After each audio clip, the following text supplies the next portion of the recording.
Et carnet d'audience du président du CNT ce mercredi 8 janvier 2025. Le général de corps d'armée Malick Diaw, président du Conseil national de transition, a reçu en audience l'ambassadeur de la République bolivarienne du Venezuela et celui du Japon. Avec ces deux personnalités, il a été question de renforcement de la coopération parlementaire, mais aussi et surtout de développement dans le contexte de souveraineté et de refondation amorcée par le Mali. Le Japon et le Venezuela s'engagent aux côtés des autorités de la transition pour aider le Mali à relever les défis du moment. Le résumé avec Tamsir Diabaté.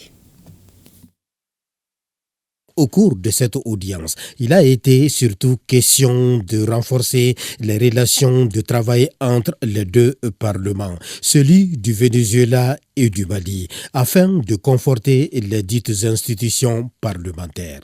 Bueno, hay una relación entre Venezuela y Mali. Nous avons de bonnes relations avec la République de Mali. C'est une relation de gouvernement à gouvernement. Ils sont très intéressés de construire la relation interinstitutionnelle, le Parlement du Mali et le Parlement du Venezuela, et de construire des relations très flexibles, très amiables. Et cette réunion, c'est dû à la construction pour renforcer aussi la coopération et la relation interparlementaire. On est en train de constituer le groupe d'amitié parlementaire Venezuela-Mali. Dans le carnet d'audience du président du Conseil national de transition s'affiche celle de l'ambassadeur du pays du soleil levant, le Japon.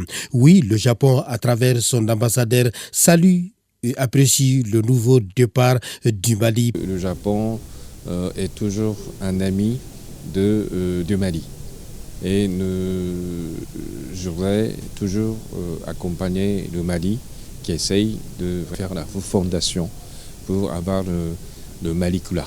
Le plus important, c'est la population.